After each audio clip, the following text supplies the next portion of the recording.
बिस्मिल्लाहिर्रहमानिर्रहीम, अस्सलाम वालेकुम viewers, a very happy good morning to all of you and welcome to Suno Pakistan. जनाब, सुनो पाकिस्तान की नई एपिसोड है और इस उम्मीद के साथ प्रोग्राम का आगाज़ करते हैं कि आप सब लोग बिल्कुल ठीक ठाक होंगे, खैर खैरियत से होंगे जहाँ पर भी होंगे। जनाब, मैं हूँ उज़ैर मलिक और प्रोग्राम में मेरा हमेशा की तरह साथ देती हैं।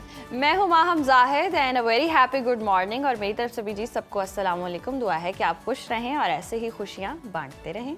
और आज हम जिस दौर से गुजर रहे हैं वहाँ पर हर लम्हा एक नई कहानी और एक नई तब्दीली हमारी मुंतज़िर है। सरहद पार से आने वाली खबरें हों या अपने मुल्क के सियासी और समाजी हालात, आज के शो में हम हर उस पहलू पर बात करेंगे जो आपके लिए अहम है। बात होगी बांग्लादेश में बदलती हुई तारीख की, जहां तब्दीली का सूरज तुलू हुआ है।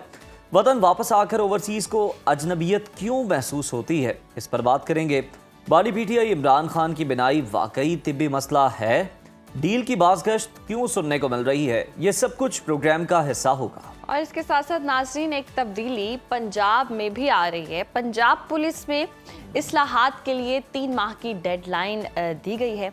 क्या वाकई पंजाब पुलिस का जो थाना कल्चर है वो बदल पाएगा या फिर इस्लाहात की राह में हायल पुरानी रुकावटें जो है एक बार फिर से रास्ता रोक लेंगी? प्रोग्राम में इस हवाले से बात करेंगे। और इसके साथ साथ अजीम दास्तान से जो फ़ज़ाओं में लिखी गई है, ये दास्तान का भी जिक्र करेंगे। राशिद मिन्हाज शहीद, जिनकी वफादारी और जासूसी के खिलाफ वो सनसनीखेज जंग जो कॉकपिट में लड़ी गई, क्या आज का नौजवान राशिद मिन्हाज के उस आइडियलिज्म और कुर्बानी के फ़लसफ़े को समझता है?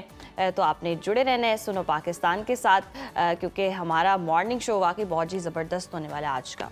बिल्कुल जी। और सबसे पहले अगर हम बात करें तो आज 17 फरवरी है और ये सुबह ढाका के लिए किसी ख्वाब की ताबीर से महम कम नहीं है। बिल्कुल ऐसे ही है। और वो बांग्लादेश जो कभी शेख हसीना के फौलादी शिकंजे में था, आज एक नए जमहूरी सफ़र पर गामजन है, जहां बीएनपी ने 209 नशिस्तों के साथ मैदान मारा और बरसों की जिलावतनी और कैदोबंद की सोबतों के बाद तारिक रहमान आज बांग्लादेश के वज़ीर आज़म का हलफ उठा रहे हैं और पाकिस्तान की नुमाइंदगी वफाकी वज़ीर एहसन इकबाल कर रहे हैं।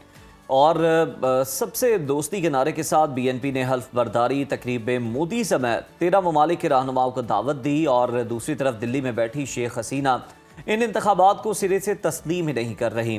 क्या 68 नशिस्तें लेने वाली जमात इस्लामी और 6 नशिस्तों वाले तलबा रहनुमा इस नई हुकूमत का पहिया सुकून से चलने देंगे? और क्या अवामी लीग को वाकई हमेशा के लिए दीवार से लगा दिया गया है? ये सारी चीज़ें अपनी जगह पर मौजूद हैं, ये सारे सवालात अपनी जगह पर मौजूद हैं। और आज हम देख रहे हैं कि बड़ा अहम दिन है, आज हल्फ बर्दारी भी होने जा रही है। और देखा जाए तो पाकिस्तान की जानिब से एहसन इकबाल जो हैं वो नुमाइंदगी कर रहे हैं, वो जा रहे हैं। और जबकि जो बांग्लादेश के नौमुंतखब वज़ीर आज़म हैं, उनकी क्या स्ट्रेटजी होगी दूसरे ममालिक के साथ रिलेशनशिप के हवाले से, ख़ास तौर पर इंडिया के, इस हवाले से आपको आगे चलकर बाकायदा आगाह करेंगे। बिल्कुल इस हवाले से भी आगाह करेंगे। लेकिन आज 17 फरवरी एक और दिन भी है, वो भी डिस्कस कर लेते हैं। और दुनिया भर में जी आलमी सयाहती बहाली का यानी कि ग्लोबल टूरिज्म रिजिलियंस डे जो है वो मनाया जा रहा है। और अक़वाम मुत्तहिदा की जनरल असम्बली ने इस दिन की मंजूरी इसलिए दी ताकि दुनिया को याद दिलाया जा सके कि सयाहत सिर्फ सैर व तफरीह का नाम नहीं है, बल्कि ये आलमी मईशत की रीढ़ की हड्डी है। और ख़ास तौर पर 2020 की आलमी वबा के बाद जब पूरी दुनिया थम गई थी, सयाहत की जो सनत है उसकी अगर हम बात करें, सनत सबसे ज़्यादा मुतासिर हुई थी। आज का दिन हमें ये पैगाम देता है कि हमें ऐसी हिकमत अमली अपनानी है जो किसी भी नागहानी आफत, मौसमियाती तब्दीली या मुआशी बहरान का मुकाबला कर सके। और आलमी सतह पर जी करोड़ों लोगों का रोज़गार इस सनत से जुड़ा हुआ है। और इसकी बहाली का मतलब है कि गुर्बत का खात्मा और तरक्की पजीर ममालिक के लिए खुशहाली के नए रास्ते खुलना। पाकिस्तान को अल्लाह ताला ने चारों मौसमों, बुलंदोबाला पहाड़ों, कदीम तहजीबों के विरसे से नवाजा है। और हालिया बरसों में पाकिस्तान ने अपनी वीज़ा पॉलिसीज़ में नरमी और ई वीज़ा के इजरात से बैनुल-अक़वामी सयाहों के लिए अपने दरवाजे खोले हैं। आज पाकिस्तान न सिर्फ शुमाली इलाका जात की खूबसूरती बल्कि मजहबी सयाहत के हवाले से भी दुनिया भर में एक मॉडल बनकर उभर रहा है। चाहे वो करतारपुर राहदारी हो या बुद्ध मत के आसार कदीमा, हम दुनिया को अमन और मोहब्बत का पैगाम दे रहे हैं। ज़रूरी है कि हम अपने सियाहती मकामात पर इंफ्रास्ट्रक्चर को मज़ीद बेहतर बनाएं और सयाहों को तहफ़्फ़ुज़ का एहसास दिलाएं। दुनिया को पाकिस्तान का वो रोशन चेहरा दिखाएं जो मेहमान नवाजी और हुस्न फितरत से माला माल है। माहम, आपने देखा होगा कि बहुत सारे फॉरेन इन्फ्लुएंसर्स अगर करते हैं तो बड़ा हैरान होते हैं। जी। किसी छोटी सी रेडी वाले के पास भी चले जाएं, चाहे पता नहीं वो बेचारा खुद कितना कमा रहा है, लेकिन वो फ्री ऑफर कर रहा होता है, वो पैसे लेने से इनकार कर देता है कि आप हमारे गेस्ट हैं, हम आपसे पैसे नहीं लेंगे। लेकिन अगर आप हमारे पड़ोसी मुल्क भारत में देखें तो खवातीन के लिहाज से, खवातीन के एतबार से दिल्ली कितना गैर महफूज है, बल्कि पूरा भारत ही गैर महफूज है कि जो दूसरे ममालिक हैं वो अपने शहरियों से अपील करते हैं कि खवातीन अकेले सफ़र ना करें। वहाँ पर। ज़बरदस्त बात यह भी रिसेंटली बसंत का त्यौहार हुआ है और कितने हमने देखा कि बाहर से बैनुल अक़वामी लोग भी हैं जो ट्रैवल करके आए बसंत को सेलिब्रेट करने। हमारे त्योहारों की भी देखें कितनी पहचान है, लोग सेलिब्रेट करते हैं, इंजॉय करते हैं। और मुख्तलिफ जितने भी सयाहती मकाम हैं, अक्सर हम जाएँ देखें तो फ़ॉरेन टूर करने लोग आए होते हैं, बिल्कुल फॉरेनर्स आए होते हैं और वो बहुत इम्प्रेस होते हैं, अखलाकियात से बहुत इम्प्रेस होते हैं, बहुत तारीफ़ें होती हैं और इस तरह की हमने वीडियोस भी बहुत ज़्यादा देखी हैं। तो जी ज़बरदस्त बात है और ऐसे ही सयाहत को फ़रोग मिलती रहनी चाहिए और हम उम्मीद करते हैं पाकिस्तान इसमें बहुत ज़्यादा तरक्की भी करे। फिर से बात कर लेते हैं जी बांग्लादेश की ही, और नई तारीख़ रकम होने जा रही है और उसी पर जी आज हम देख भी रहे हैं कि लोग शुक्रगुजार भी हैं। हसीना वाजिद जो हैं वो परेशान दिखाई दे रही हैं। तमाम तर सूरत हाल क्या है, सीनियर सहाफ़ी बिलाल गौरी साहब हमें ज्वाइन कर चुके हैं। बहुत शुक्रिया सर आपके वक्त का। 17 साल जिला वतनी, वालिदा खालिदा ज़िया की वफ़ात और अब वज़ारत उज़्मा का ताज, तारिक रहमान की ये वापसी कितनी मजबूत और पेचीदा है आपके ख्याल में? उनकी तरजीहात में पहले 100 दिन कैसे होने चाहिए, क्या होने चाहिए ताकि वो अवाम का जो एतमाद है वो बरकरार रख सकें? जी बिल्कुल, मैं जो समझा हूँ तारिक रहमान साहब की जो हुकूमत आने जा रही है बांग्लादेश में, उस हवाले से आपने सवाल किया है।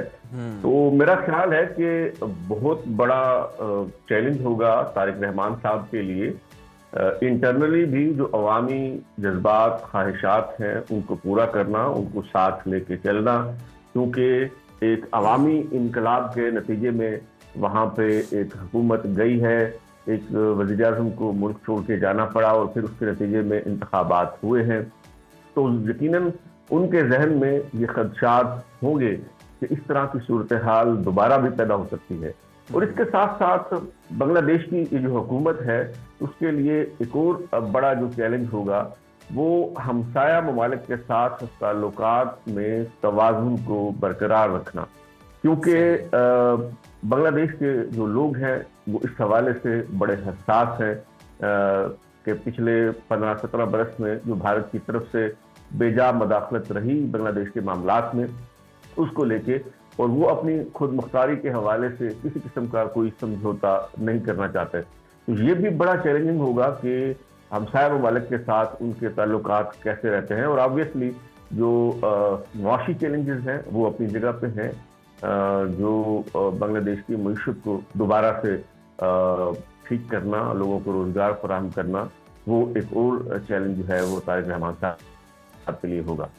बिल्कुल, ये सारे चैलेंजेस हो गए, लेकिन बिलाल हमें ये भी बताइएगा कि वज़ीर-ए-आज़म शहबाज शरीफ खुद तो नहीं जा सके, लेकिन पाकिस्तान की नुमाइंदगी आज वफाकी वज़ीर एहसन इकबाल कर रहे हैं। BNP के दौरे हुकूमत में पाक बंगला ताल्लुकात को मज़ीद कितना मजबूत होता देख रहे हैं, क्योंकि इस इज्तिमा को हमेशा इस्लामाबाद के करीब समझा जाता है, और क्या तैयारियां हैं आज उनके हल्फ के हवाले से? जी बिल्कुल, 13 ममालिक के सरबराहान हुकूमत को मदऊ किया गया था ये जो तकरीब हलफ बर्दारी हो रही है इसमें, और उसमें वज़ीर-ए-आज़म शहबाज शरीफ भी शामिल हैं और भारतीय प्रधानमंत्री नरेंद्र मोदी भी शामिल हैं। लेकिन पाकिस्तान से एहसन इकबाल साहब जा रहे हैं और भारत से भी किसी वजीर को या मतलब कौमी असम्बली के स्पीकर को जो है वो भेजा जा रहा है। वज़ीर आज़म जो है, भारतीय वज़ीर आज़म, वो नहीं जा रहा है। उसकी वजह शायद ये है कि वहाँ पे भारतीय वज़ीर आज़म अगर जाते हैं ढाका तो उन्हें बहुत शदीद रद्द-ए-अमल का सामना करना पड़ सकता था, क्योंकि इससे पहले जब खालिदा ज़िया साहिबा की वफ़ात हुई थी और उस पर भारतीय वज़ीर ख़ारजा जयशंकर वहाँ तशरीफ़ लाए और उन्होंने मोदी का ताज़ीती ख़त जो है वो तारिक रहमान के हवाले किया, तो उस मौका पर भी बहुत एहतजाज हुआ कि जिस हसीना वाजिद के हाथ अवाम के खून से रंगे हुए हैं उस पे भारत ने पनाह दे रखी है, तो उसके वजीर खारजा को हम कैसे खुशामदीद कह सकते हैं। तो इस पर तारिक रहमान साहब की उस वक्त तो तवज्जो ये थी कि एक तो ये वफात का मौका है, दुख की घड़ी है, और दूसरी बात ये कि उन्होंने कहा कि मैं हुकूमत में नहीं हूँ, ये फैसला करना मेरे अख्तियार में नहीं है कि कौन आएगा और कौन नहीं आएगा। लेकिन अब तो जाहिर है कि वो वज़ीर आज़म मुंतखब होने जा रहे हैं, बतौर वज़ीर आज़म हलफ उठाने जा रहे हैं जी। तो अब वो ये जवाब पेश नहीं कर सकते थे। तो शायद यही वजह है मेरे ख्याल में कि तवाज़ुन बरकरार रखने के लिए अगर सिर्फ मदऊ तो किया गया, लेकिन शायद बैकडोर चैनल से ये पैगाम दे दिया होगा कि मोदी साहब खुद तशरीफ ना लाएं और अपनी नुमाइंदगी के लिए किसी को जो है वो मुबारकबाद तो दी गई है ना बिलाल साहब। मोदी ने तारिक पाकिस्तान रहमान को जीत की मुबारकबाद दी है और वो नई हुकूमत की तकरीब हल्फ बर्दारी में मदऊ भी हैं, जैसे आप बता भी रहे हैं। लेकिन शेख हसीना भारत में पनाह लिए बैठी हैं और बांग्लादेश उनकी हवालगी चाहता है। क्या हसीना की हवालगी का मुतालबा दोनों ममालिक के ताल्लुकात को नई कशीदगी की तरफ ले जा सकता है? जी बिल्कुल, ये एक ऐसी समझ लें कि गले में फंसा हुआ कांटा है जिसे भारत ना उगल सकता है ना निगल सकता है। और इससे पहले इंतखाबी मुहिम के दौरान मुख्तलिफ सियासी जमातों की तरफ से भी मुतालबा किया जाता रहा और बांग्लादेश की जो अबूरी हुकूमत है उसकी तरफ से बाज़ाब्ता तौर पर भारत से ये कहा गया कि आप शेख हसीना वाजिद को जो है वो हमारे हवाले करें। और बल्कि बांग्लादेश में लोगों की जो राय है वो ये है कि अगर भारत बांग्लादेश से अपने ताल्लुकात मामूल पर लाना चाहता है, यानी रीसेट का बटन आप दबाना चाहते हैं, तो उसका तरीकाकार ये है कि शेख हसीना वाजिद को बांग्लादेश की हुकूमत के हवाले किया जाए। अभी इंतखाबात जीतने के बाद अगरचे बैरिस्टर सलाहुद्दीन गालिबन एक रहनुमा है बीएनपी के, अगरचे उन्होंने इस मुतालबे को दोहराया है, लेकिन जो तारिक रहमान साहब हैं उन्होंने इस पर कोई वाज़ेह मौक़िफ़ जो है वो नहीं लिया। हमारे एक दोस्त ने उनसे ये सवाल किया था 2 दिन पहले, जो इंतखाबात जीतने के बाद उन्होंने सहाफ़ियों के इजलास में जो है वो एक तकरीब रखी थी और उनसे इंटरेक्शन हुआ था, लेकिन उन्होंने वाज़ेह जवाब देने से गुरेज किया। उन्होंने कहा कि इस हवाले से कानूनी तरीक़ाकार अख्तियार किया जाएगा। और मेरा ज़ाती तौर पर यह ख्याल है कि जब तक शेख हसीना वाजिद को बांग्लादेश के हवाले नहीं किया जाता उस वक्त तक बांग्लादेश और भारत के जो ताल्लुकात हैं वो एक खास हद से ज्यादा आगे नहीं बढ़ सकते। बिल्कुल, फिर ये जमूद रहेगा दोनों मुल्कों के ताल्लुकात के अंदर। अच्छा बिलाल साहब, अवामी लीग के रहनुमाओं पर शहरियों के कत्ल मसालिम के इल्ज़ामात हैं, क्या रहमान हुकूमत जिस तरह से दावा कर रही है कि सबको साथ लेकर चला जाएगा, किसी से दुश्मनी नहीं है, मुफाहमत का रास्ता ही अपनाती नजर आ रही है, या फिर अकाउंटेबिलिटी भी होगी, इस तरह का भी कोई नया हम सिलसिला देख सकेंगे बांग्लादेश के अंदर? देखिए, एहसाब के नाम पे इंतकाम की एक बदतरीन रिवायत कायम की शेख हसीना वाजिद ने, और मेरा ख्याल है कि मौजूदा जो बीएनपी की हुकूमत है उसके लिए मफाहमत जो है वो एक ऑप्शन नहीं है, बल्कि मफाहमत उसके लिए एक मजबूरी है। एक वाहिद रास्ता जो है वो मुफाहमत का ही है, और यही वजह है तारिक रहमान साहब भी इन जमीनी हकायक को बड़ी अच्छी तरह से समझते हैं। यही वजह है कि जो अपोजिशन जमातें हैं, मिसाल के तौर पे जमात इस्लामी बांग्लादेश के जो अमीर हैं डॉक्टर शफीकुर रहमान, तारिक रहमान उनके पास गए, चल के उनसे मुलाकात की, और इसी तरह जो एनसीपी नौजवानों की तंजीम है नेशनल सिटीजन पार्टी, उसके सरबराह नाहिद इस्लाम के हवाले से भी उन्होंने कहा कि मैं उनके पास भी चल के जाऊंगा और उनसे भी मुलाकात करूंगा। तो अभी तो बज़ाहिर यही नजर आता है कि मामलात को अफ़हाम व तफ़हीम से चलाने की कोशिश की जाएगी, सबको साथ लेकर चलने की कोशिश करेंगे तारिक रहमान। अच्छा बिलाल, जिस तरह आप बता रहे हैं इसी तरह बीएनपी ने भारतीय वज़ीर आज़म नरेंद्र मोदी को जिस तरह से मदऊ किया है, सबसे दोस्ती का पैगाम ही दे रहे हैं, और भारत और पाकिस्तान और चीन के मुफादात के दरमियान तारिक रहमान तवाज़ुन बरकरार रख पाएंगे? जी, ये एक बड़ी चैलेंजिंग किस्म की जॉब जो है वो होगी, और जैसे मैंने कहा कि शेख हसीना वाजिद जब तक उसको हैंड ओवर नहीं करता भारत, और इसका अमकान मुझे दूर दूर तक जो है वो नजर नहीं आता, तो उस वक्त तक जाहिर है हमसाया मुल्क होने के नाते मामूल के जो ताल्लुकात हैं वो तो बांग्लादेश से रखेगा, लेकिन उन ताल्लुकात में पहले जैसी जो गर्मजोशी है वो मेरा नहीं ख्याल से आ सकेगी। और इसके बरक्स मुस्तकबिल करीब में मुझे बांग्लादेश चाइना और पाकिस्तान के और ज्यादा करीब आता नजर आ रहा है, और जाहिर है अगर भारत के साथ ताल्लुकात में वो गर्मजोशी नहीं होगी तो फिर अगली ऑप्शन क्या है? जाहिर है वो यही है कि पाकिस्तान के साथ तिजारती और सफारती ताल्लुकात में जो है वो मजीद इजाफा होगा। पाकिस्तान और बांग्लादेश जो है वो सकूल में वो मजीद करीब आएंगे। सही। बिल्कुल बिलाल, ये सारी चीज़ें तो अपनी जगह पर मौजूद हैं। अब ज़रा बांग्लादेश की मौजूदा सूरत हाल को मौशी अदसे से देखने की कोशिश करते हैं। तो एक्सपर्ट्स ये कहते हैं कि तारिक रहमान के सामने सबसे बड़ा जो ख़तरा है वो सियासी नहीं है बल्कि मौशी है, क्योंकि अवामी जो तवक्कुआत हैं वो बहुत ज़्यादा हाई हैं और मईशत है जो सियासी हंगामे से देखा जाए तो वो संभलती नज़र नहीं आ रही। इंतखाबी वादों में जो गरीब ख़ानदानों को माली इमदाद की बातें हुई, गैर मुल्की सरमायाकारी फॉरेन इन्वेस्टमेंट को लाने का वादा किया गया, आपको क्या लगता है कितने अरसे में बांग्लादेश की जो हुकूमत है दोबारा मौशी तौर पर मजबूत हो जाएगी और बांग्लादेश की तरक्की में अपना किरदार अदा करे?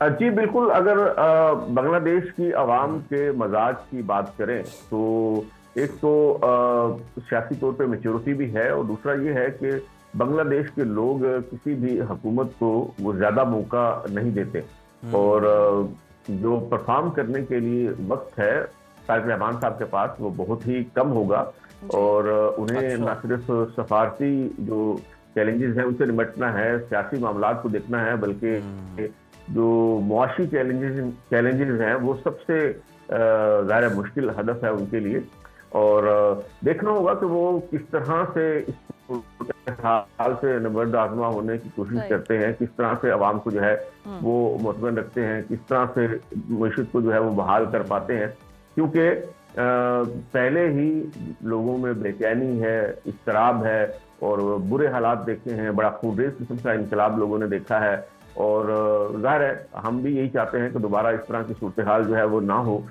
लेकिन अगर तारिक रहमान साहब परफॉर्म नहीं करते तो मेरा नहीं ख्याल कि उनके पास कुछ ज़्यादा मोहलत होगी इस हवाले से। सही, अगर वो परफॉर्म नहीं करते तो उनके पास ज़्यादा मोहलत नहीं होगी। बहुत शुक्रिया बिलाल गौरी साहब आपके वक्त का। और जी वाकई कुछ ही देर में हम देखेंगे कि वो हलफ भी और दीगर ममालिक को भी मदऊ किया गया है, मोदी को भी मदऊ किया गया है, बट लगता नहीं है कि वो जा पाए। बांग्लादेश नेशनलिस्ट पार्टी को ये मौका मिला है और तारिक रहमान जो कि तकरीबन 17-18 माह उन्होंने कैद में भी गुजारे हैं और कोई 17 साल की उन्होंने जलावतनी भी काटी है और यूके से जब वो वापस आए थे तो उनका बड़ा भरपूर उनकी जमात ने भी और अवाम ने इस्तकबाल किया था। तो ऑब्वियसली जो तवक्कुआत हैं वो बहुत ज़्यादा हैं उनसे और पहले 100 दिन जो हैं वो बड़े अहम होते हैं। उसमें आपकी समत का पता चल जाता है कि आप कौन सी पॉलिसीज़ जो हैं वो बनाते हैं जो कि आगे चलकर आपकी कामयाबी की ज़मानत होती हैं। तो आज जनाब बड़ा ज़बरदस्त मौका है, हल्फ बर्दारी की तकरीब हो रही है और पाकिस्तान की नुमाइंदगी एहसन इकबाल कर रहे हैं। प्रोग्राम में वक्त हो गया एक ब्रेक का, देखते रहिए सुनो पाकिस्तान। व्यूअर्स,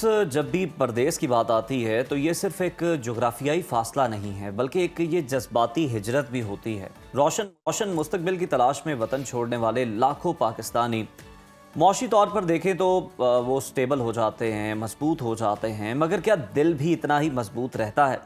एक तरफ तो बहुत सारी अपॉर्चुनिटीज़ होती हैं, बड़ी महफूज ज़िंदगी है, करियर आपको नज़र आ रहा होता है, लेकिन दूसरी तरफ आइसोलेशन है, वहाँ पर सकाफती अजनबियत है, ख़ानदानी फासले हैं और फिर मुस्तकिल कारकर्दगी का दबाव भी होता है। और उसके बाद फिर बरसों बाद जब घर वापसी का फैसला होता है तो क्या वाकई घर वही रहता है या इंसान बदल चुका होता है? आज हम ओवरसीज़ की ज़िंदगी के उस पहलू को समझने की कोशिश करेंगे जो उमूमन कामयाब चमक में नज़रअंदाज हो जाता है, यानी कि ज़हनी सेहत। और इसी अहम मौजू पर बात करने के लिए हमारे साथ मौजूद हैं मारूफ साइकेट्रिस्ट डॉक्टर उसामा बिन ज़ुबैर साहब। बहुत शुक्रिया आपके वक्त का, वेलकम टू सुनो पाकिस्तान। तो डॉक्टर साहब, ओवरसीज़ की ज़िंदगी हम बाज़ाहिर देखें तो बड़ी खुशहाल, बड़ी ज़बरदस्त, बड़ी चमकती दमकती दिखाई दे रही होती है, मगर अंदरूनी तौर पर अगर हम देखें तो सबसे बड़ा नफ्सियाती चैलेंज क्या होता है उन्हें? जी थैंक यू सो मच। और रमज़ान भी आने वाला है, ईद भी आने वाली है। परदेसियों के लिए थोड़ा सा वक्त ज़्यादा मुश्किल होता है जब वो वहाँ पे होते हैं, तो हमने इस मौजू को इसलिए चूज़ किया। और हम जिन्होंने बसंत को मिस किया उन्होंने भी बहुत किया है। हाँ, तो वो भी एक फेस्टिवल है ना, तो फेस्टिवल्स पे ज़्यादा याद आती है।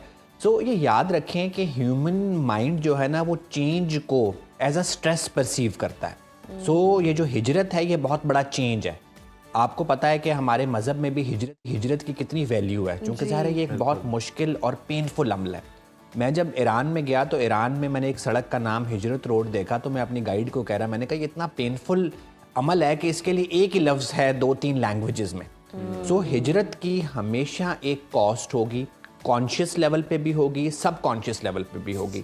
बाकी सब मसाइल साइड पे रख दें, चाहे वो फॉर बेटरमेंट भी है, आप मूव कर रहे हैं, आप हिजरत कर रहे हैं, उसके बहुत सारे इफ़ेक्ट्स होंगे। आपकी बैंक ऐप में ज़ीरो बढ़ते चले जाएंगे, यहाँ पीछे आपके घर का साइज़ बड़ा हो जाएगा, आपके पास पैसे ज़्यादा आ जाएंगे, लेकिन जो आपकी मेंटल हेल्थ, आपकी सोच, आपकी शख्सियत पे शॉर्ट टर्म और लॉन्ग टर्म असर पड़ेगा, वो एक साइड इफ़ेक्ट है, जिस तरह दवाई के साइड इफ़ेक्ट होते हैं। आप यहाँ पे मुआशी बीमारी का शिकार होते हैं तो उसके लिए परदेस की दवाई खाते हैं, तो जिसके फ़ायदे के साथ साथ फिर नुकसान भी होते हैं।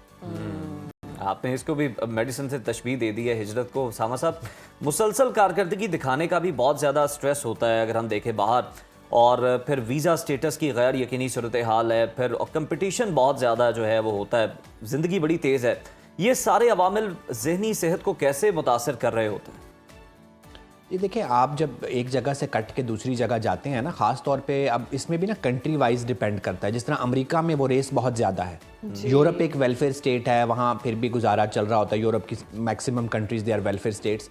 अमेरिका में बहुत एक तेज़ किस्म की रेस लगी हुई है। फिर यहाँ पे आपको बहुत सारी वेल बीइंग मिलती है, आपके वालिदैन होते हैं, रिश्तेदार होते हैं, बीवी बच्चे होते हैं, एक्सटेंडेड रिलेशनशिप्स होते हैं, जिनसे आपकी बैटरी चार्ज होती रहती है। तो बाहर आपकी बैटरी यूज़ बहुत होती है, वो बैटरी यूज़ करके आप पैसे बहुत कमाते हैं, लेकिन जिस ह्यूमन कनेक्शन, जिस कल्चरल कनेक्टिविटी से बैटरी चार्ज होनी है, वो बाहर नहीं होती। फिर आप बर्नआउट का शिकार होते हैं, मेंटल हेल्थ प्रॉब्लम्स आती हैं अगर आप अपनी एक एडिक्वेट कोपिंग और adequate connection in environment generate नहीं करते। बिल्कुल डॉक्टर सामा, बिल्कुल दुरुस्त फरमाया कि बाहर एक रेस सी लगी होती है और कमाने वाली रेस होती है। उनको ये शायद लग रहा होता है कि फैमिली तो है नहीं, तो बेहतर यही है कि बस कमा लें, पैसा बना लें, कोई एक तरफ से तो फ़ायदा ले लें।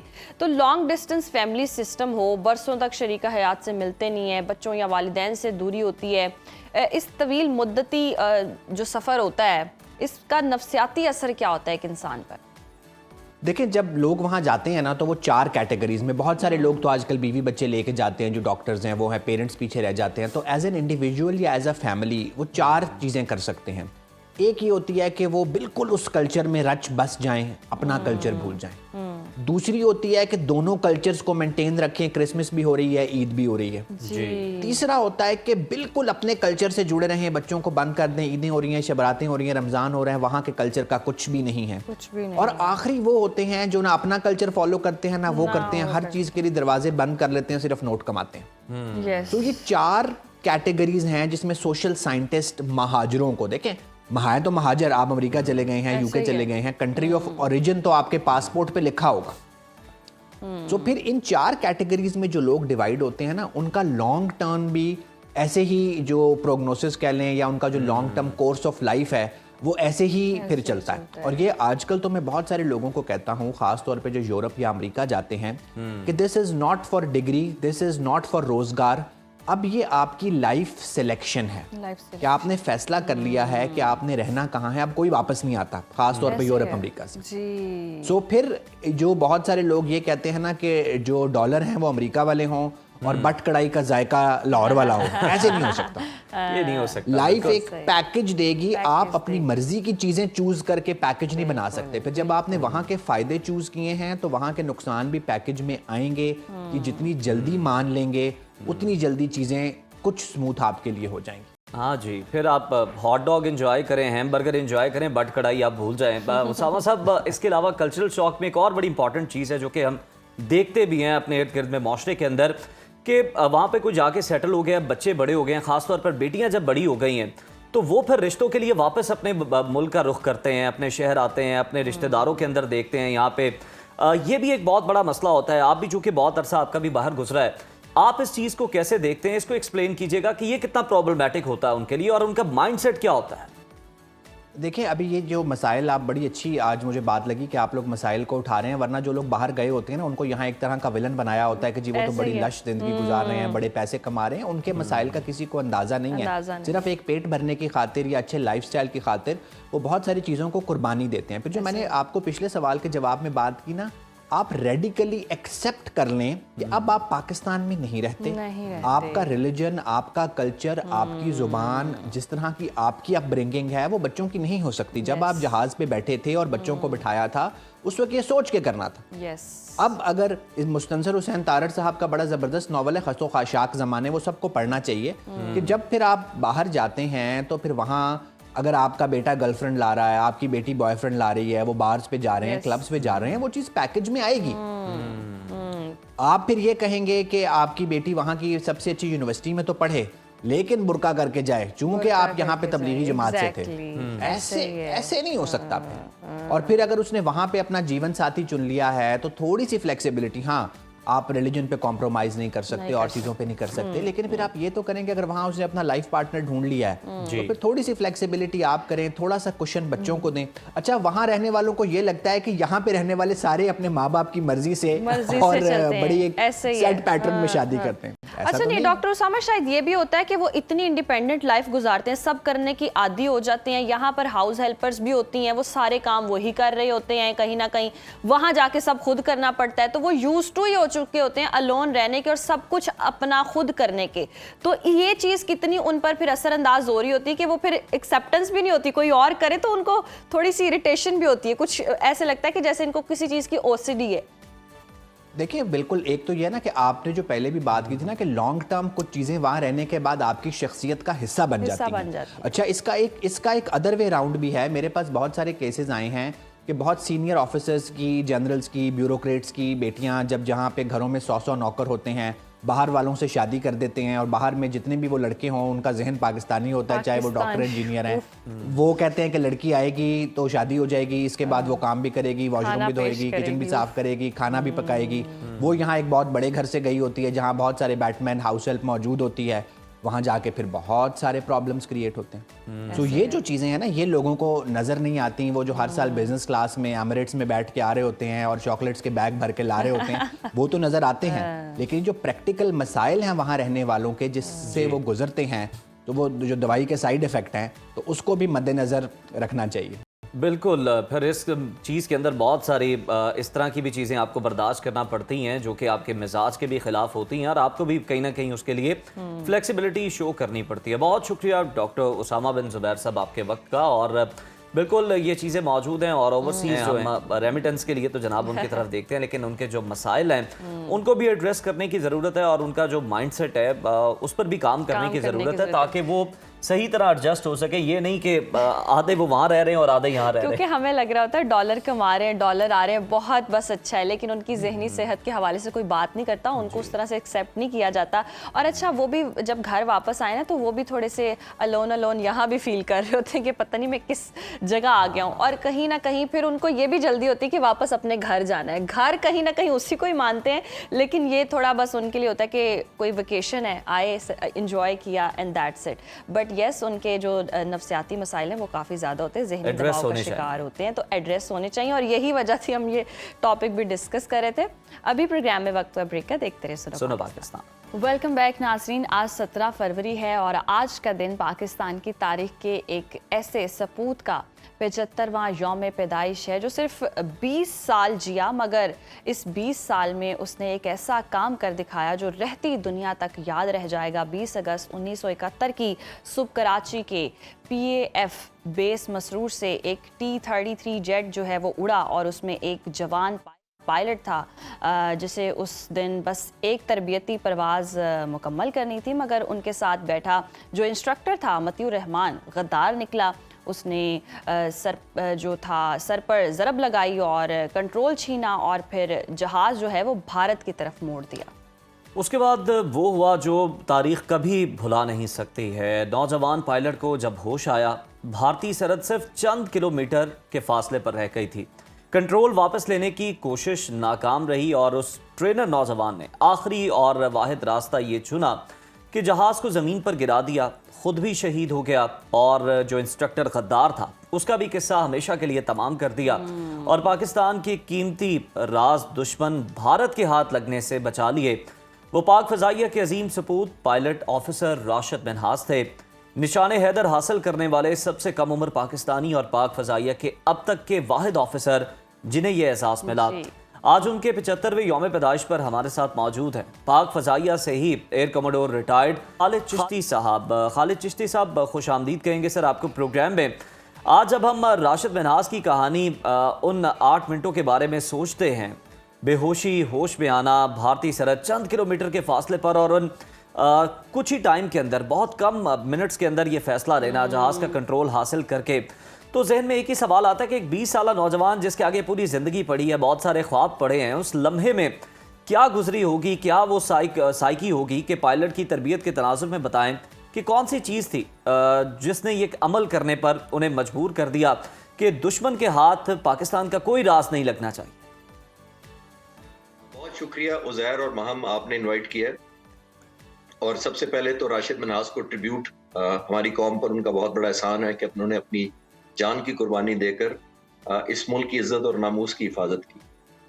जहां तक इस बैकग्राउंड का ताल्लुक है कि वाकया कैसे हुआ, देखिए 1970 के जब इलेक्शन हुए मशरकी पाकिस्तान में, उसके बाद हालात ख़राब होना शुरू हो गए, थोड़ा ट्रांसफ़र ऑफ पावर जो है वो लेट होना शुरू हुआ और मार्च में बहुत ज़्यादा इख्तलाफात शुरू हो गए लोगों के दरमियान, एडमिनिस्ट्रेशन के दरमियान और जो गवर्नेंस के दरमियान।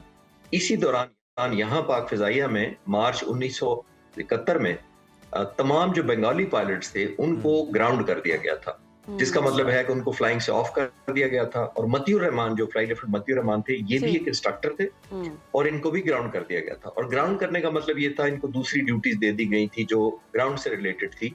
और फ्लाइट लेफ्टिनेंट मती को ड्यूटी दी गई थी फ्लाइट सेफ्टी ऑफिसर की, मौरीपुर एयरबेस जो अब मसरूर है कराची बेस में। और फ्लाइट सेफ्टी ऑफिसर की जिम्मेदारी होती है ओवरऑल जहाजों की सेफ्टी का ध्यान रखना और जाहिर है एक ऐसी चीज को, इंसिडेंट वगैरह को ना होने देना और जहाजों की सेफ्टी से रहे, तमाम फ्लाइट परवाज पा सके सही। इस दौरान जो बंगाली थे जिनको ग्राउंड किया गया था, उनके दरमियान में ग्रीवेंसेस थी। फ्लाइट लेफ्टिनेंट मतियुर रहमान उन्हीं में से एक थे।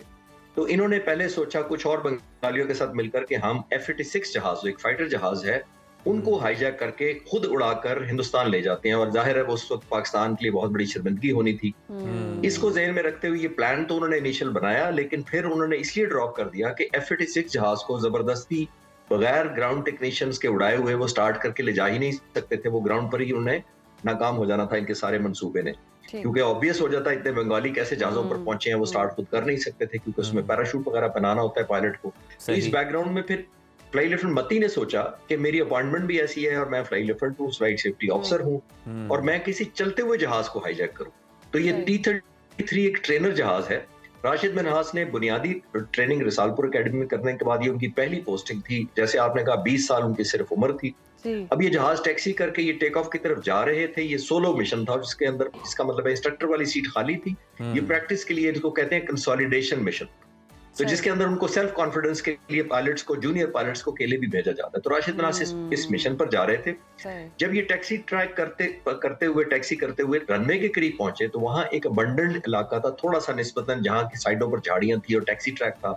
वहां से एयर ट्रैफिक कंट्रोलर से और टारमेक से वो जगह आमतौर पर विजिबल नहीं होती। तो यहाँ फ्लाइट लेफ्टिनेंट मतियुर रहमान ने अपनी एक गाड़ी रोकी हुई थी और इंतजार कर रहे थे। जब ये पायलट अफसर राशिद मिन्हास उनके करीब पहुंचे तो उनको इशारा करके उन्होंने जहाज को रोका और रोकने के बाद ऐसे इशारा किया जैसे जहाज में कोई खराबी है, क्योंकि वो, जैसे मैंने कहा, फ्लाइट सेफ्टी ऑफिसर भी थे। तो flight lieutenant Rashid Minhas, pilot अफसर राशिद मिन्हास में रुके और इस दौरान उन्होंने विंग पर चढ़कर जबरदस्ती, क्योंकि कॉकपिट खुला हुआ था, तो पिछले जहाज पर जैसे बैठ के जबरदस्ती और जहाज को टेक ऑफ किया। जब टेक ऑफ किया तो राशिद मिन्हास ने टेक ऑफ के वक्त एक कॉल दी कि ब्लू बर्ड 166, जो उनका रेडियो कॉल साइन था उनका अपना, इज बीइंग हाईजैक्ड। तो इस हाईजैक की कॉल सुनने के बाद उन्होंने रनवे से मौरीपुर से टेक ऑफ किया और समंदर की तरफ टर्न किया, जो प्रोसीजर के खिलाफ था, जिससे ये साबित हो गया ऑलमोस्ट कि जहाज हाईजैक हो गया है और उसकी तफसील किसी को नहीं पता थी। ये मतियुर रहमान ने वो जहाज ओवर पावर करके बिल्कुल, चिश्ती साहब बहुत डिटेल में आपने सारी स्टोरी जो है वो बयान की है और बहुत ही जबरदस्त अंदाज में याद भी किया जा रहा है। तो एक अंडर ट्रेनिंग पायलट के लिए अपने ही इंस्ट्रक्टर के खिलाफ मज़ाहमत करना कितना मुश्किल होता है, और उस वक्त कॉकपिट में मौजूद पावर जो डायनामिक्स को अगर हम देखें तो आप कैसे देखते हैं? राशिद मिन्हास के पास सैयारा उड़ाने या ज़मीन पर गिराने के अलावा क्या कोई और ऑप्शन भी मौजूद था? सारी ऑप्शन ज़मीन पर थी लेकिन एक बात जिसकी वजह से शायद वो ये ना कर सके हों, वो था कि एक उनके पास टॉय गन भी थी। फ्लाइट ऑफिसर राशिद मनास पर जो उन्होंने तानी थी फ्लाइट लेफ्टिनेंट मतीउर रहमान ने, उन्होंने जाते ही जब संभाला कंट्रोल तो उन्होंने उसको गन दिखाई। जाहिर है वो हेलमेट पहना हुआ था पायलट ऑफिसर राशिद मनास ने, हालात ऐसे थे, उस गन की वजह से शायद उन्होंने समझा कि अगर मैंने जमीन पर कोई इंजन वगैरह स्विच ऑफ किया तो ये मुझे गोली मार देंगे। और वैसे भी उन्होंने पीछे से इंस्ट्रक्टर थे, ओवर पावर कर लिया कॉकपिट के सारे कंट्रोल को और वो टेक ऑफ कर गए। इस दौरान जमीन पर कुछ नहीं उन्होंने किया और कर भी शायद नहीं सकते थे। हवा में उनको पता था कि अब ये मुझे, क्योंकि पिछला कॉकपिट है, गैप है, मुझे उस तरह गोली मेरे पर नहीं चला सकेंगे, तो उन्होंने ओवर पावर करने की कोशिश की, लेकिन उसी कामयाबी ना होने की वजह से ये जहां बिल्कुल प्लानिंग के साथ टॉय गन के साथ तैयारे को हाईजैक किया गया मतीउर रहमान की जानिब से। खालिद साहब, 1971 के अगस्त में हालात बहुत ज़्यादा कशीदा थे, क्या उस वक्त PAF बेस मसरूर पर ऐसे किसी वाक़े का खदशा पहले से मौजूद था? 20 अगस्त 1971 के वाक़े को आप अस्करी तारीख में किस जाविये से देखते हैं? खतरा नहीं था, क्योंकि बंगाली जिन तमाम ऑफिसर्स, तो जाहिर है मैं नहीं कह सकता कि एंटी पाकिस्तान या गद्दार थे या मुल्क की सलामती या पाकिस्तान के साथ नहीं रहना चाहते थे, लेकिन उस वक्त इतने हालात खराब हो गए थे, बहुत ज्यादा हमारे टेक्नीशियन जो थे, पायलट थे, इंजीनियर जो बंगाली थे, हमें ये खतरा जरूर था कि इन्फिल्ट्रेट कर सकता है ये आइडिया किसी के ज़हन में, हिंदुस्तान किसी को प्लांट कर सकता है। और मैं आपको सबूत के तौर पे ये भी बताता चलूं कि फ्लाइट लेफ्टिनेंट मतीउर रहमान की जो फैमिली थी, उनकी बीवी और बच्चों को पहले ही कराची में इंडियन एम्बेसी या काउंसलेट के अंदर शिफ्ट कर दिया गया था। तो ये इटसेल्फ जाहिर करती है मेरी बात उस बात को सपोर्ट करती है कि इंडिया की सपोर्ट भी थी, उनकी फैमिली को सिक्योर भी किया गया पहले से ही, नोइंगली कि वो बाद में कैप्चर या वो ना हो सके, गिरफ्तार ना हो सके। तो ये प्लान इंडिया का स्पॉन्सर्ड था, सोचा समझा, जिसकी वजह से ही तमाम पाक फिजाइया के जो बंगाली पायलट्स हैं उनको वक्ती तौर पर ग्राउंड कर दिया गया था, लेकिन इसके साथ उनको ग्राउंड रिलेटेड ये प्रॉपर एक प्लान था। अच्छा, इसके बाद पाक फ़ज़ाइया ने अपने तरबियती अमल और इंस्ट्रक्टर्स के इंतखाब में क्या बड़ी तब्दीलियाँ की ताकि मुस्तकबिल में किसी मतीउर रहमान का रास्ता रोका जा सके? नहीं थी, और जाहिर है उनको तकरीबन उन तमाम बंगाली पायलट्स को आइसोलेट कर दिया गया था, उनको बेसिस से हटा दिया गया था, प्रिकॉशन ले लिए गए थे, क्योंकि देखिए उस वक्त तक कुछ साबित नहीं हुआ था कि तमाम बंगाली जो पायलट या इंस्ट्रक्टर्स हैं वो तमाम गद्दार हैं या पाकिस्तान के मुखालिफ हैं, ऐसा कोई फीलिंग नहीं थी। बल्कि बहुत सारे बंगाली पायलट, जिनका बाद में भी मैंने पढ़ा, रिसर्च भी की, वो अफसोस करते थे कि हम लॉयल हैं, हम पाकिस्तान के मुहिब वतन हैं, हमें क्यों शक की निगाह से देखा जा रहा है, हम तो गद्दारी नहीं चाहते, हम तो इस मुल्क के साथ रहना चाहते हैं। और बहुत सारे लोग रह भी गए।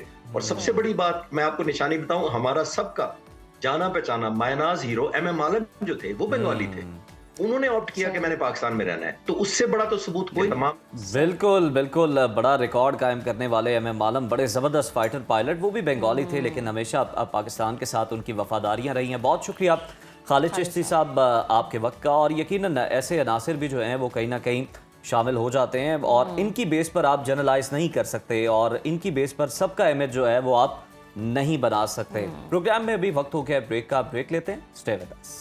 एक बार फिर से प्रोग्राम में आपको खुशामदीद कहते हैं। नाज़रीन, इमरान खान की सेहत एक बार फिर कौमी सियासत का मरकज़ बन गई है। एक तरफ मेडिकल बोर्ड की रिपोर्ट कहती है कि बीनाई में नुमाया बेहतरी आई है, और दूसरी तरफ PTI जो है वो शिफा इंटरनेशनल मुंतकली और ज़ाती मौलजीन तक बराह रास्त रसाई का मुतालबा कर रही है। अब सवाल ये है कि क्या मामला सिर्फ इलाज का है या एतमाद का भी है? बिल्कुल, और इसी दौरान पार्लियामेंट हाउस के बाहर धरना जारी है। हुकूमती वज़रा रिपोर्ट को शफाफ करार दे रहे हैं। क्या ये तिबी मसला है या सियासी बयानिए की नई जंग? इन्हीं निकात पर गुफ्तगू कर लेते हैं। हमारे साथ मौजूद हैं पाकिस्तान तहरीक इंसाफ के सीनियर रहनुमा एडवोकेट अजहर सिद्दीक साहब, और उनसे जानेंगे कि असल क्या है और आगे की हिकमत अमली क्या हो सकती है। अजहर साहब, वेलकम टू सुनो पाकिस्तान। कहिएगा, मेडिकल रिपोर्ट में वाज़े बेहतरी का जो दावा किया गया, लेकिन अलीमा खान ने इस रिपोर्ट को ही मुस्तरद कर दिया है। आप इस रिपोर्ट में कौन कौन से आप समझते हैं कि सुकम है, कौन कौन से भाम हैं जिन्हें आप हाईलाइट करना चाहते हैं? बहुत शुक्रिया जी। मेरा ख्याल है मैंने अपनी शोबा वकालत की तकरीबन 33 साल लाइफ में पहली रिपोर्ट देखी है जिसमें सियासी बातें नहीं की गई हैं। अच्छा। कि जनाब हमने बाकायदा दो रहनुमाओं को एतमाद में लिया, फिर हमने डॉक्टर्स को भी मशवरा किया। I had not been able to understand, यार खुदा फॉर गॉड सेक। तो आप मुझे सिर्फ ये बता दें, मुझे तो याद आ रहा है इमरान खान साहब का दौर, वो कुलसूम नवाज के बारे में कहा जा रहा बीमार थी, हालांकि वो तो मुल्क से बाहर थी। वो कौन सी मुल्ज़िम थी? वो थोड़ा नवाज शरीफ थी। कि जनाब जिसको सजा हो गई थी यहाँ से सजा याफ्ता कैदी को कैसे यहाँ से उठाकर बाहर लगाया गया टीलों के साथ, और कमाल है उस वक्त बातें सारी मानी गई। उस वक्त हमने ये भी देखा डॉक्टर अदनान का मांगा, डॉक्टर अदनान भी शामिल हो गया, अल्लाह रखा मोहम्मद बूटा जो मांगे सारे उसके उस रिपोर्ट के अंदर दाखिल थे। फर्क सिर्फ इतना है भाई, अगर सारा कुछ ठीक है तो डर और खौफ किस बात का है?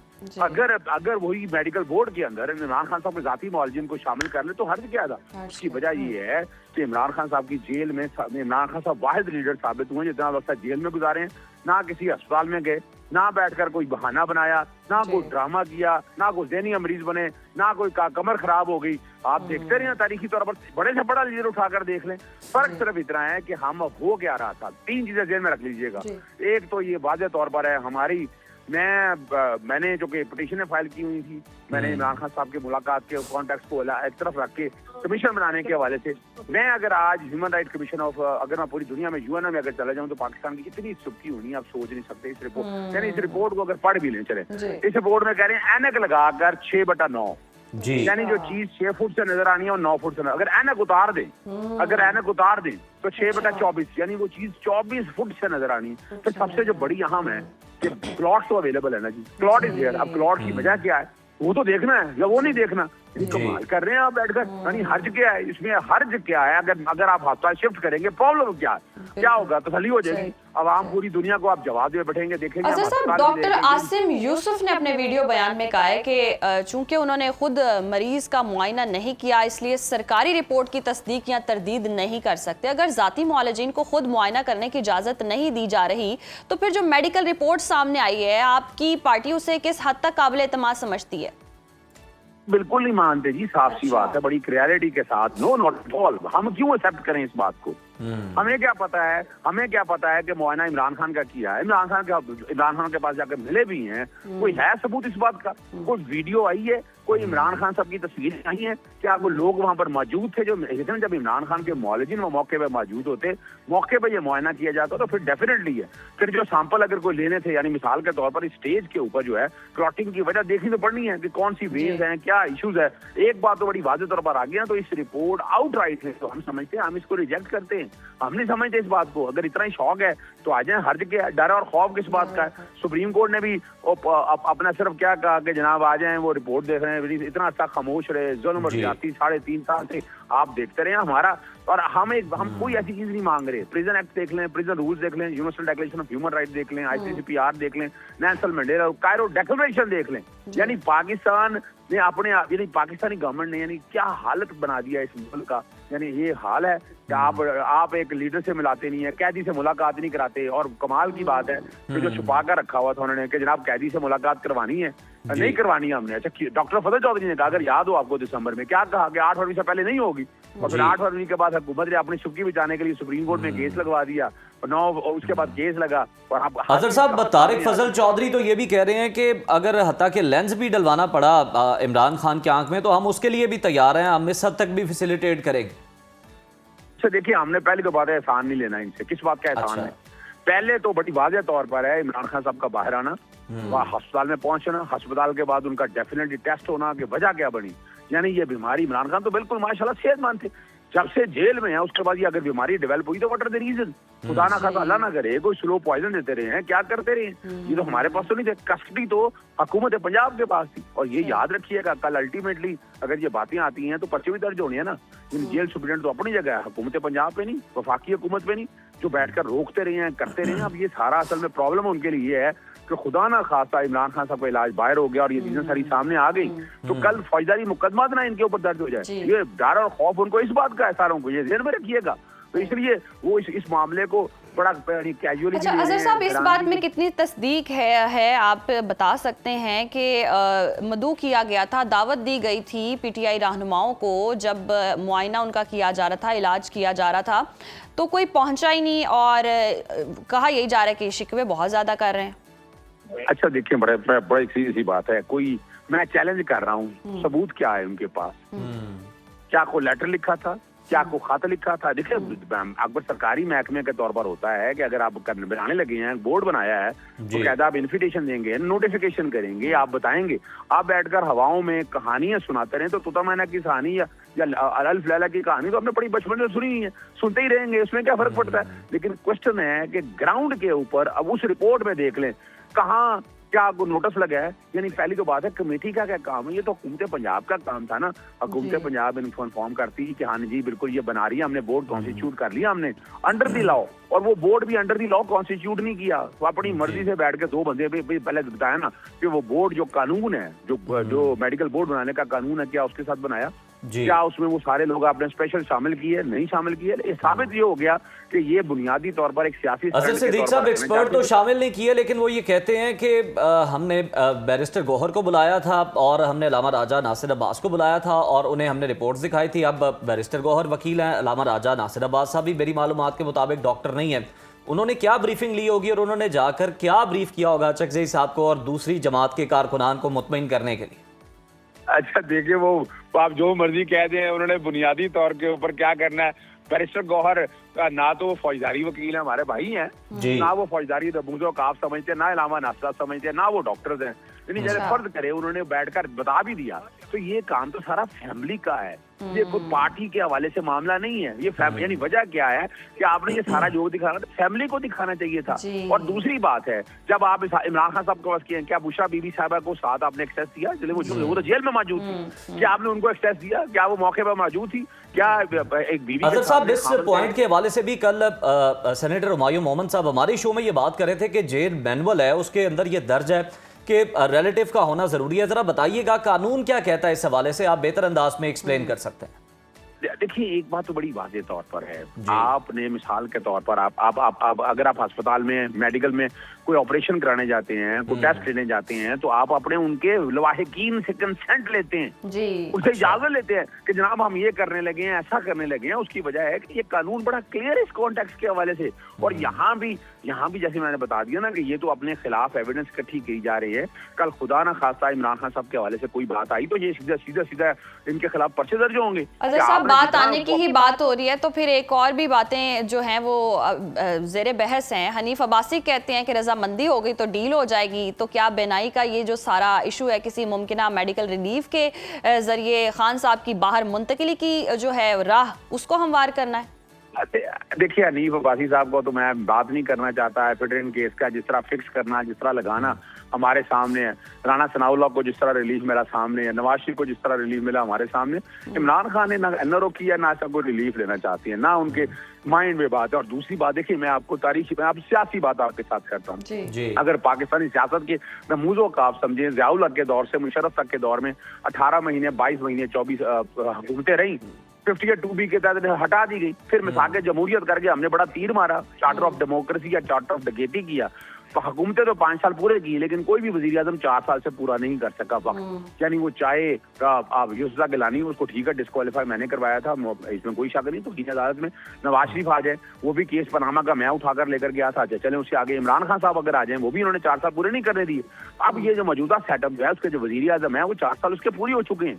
अपने चीजों ने अब जितना चीजें आप खींच के ले गए थे वो वापस आनी है। तो ये डील का आंसर जान के देने, उन्हें भी पता है कि ये चीजें वापस आनी है। इमरान खान साहब, मैं तो कह रहा हूँ कि जून से पहले बाहर आएंगे।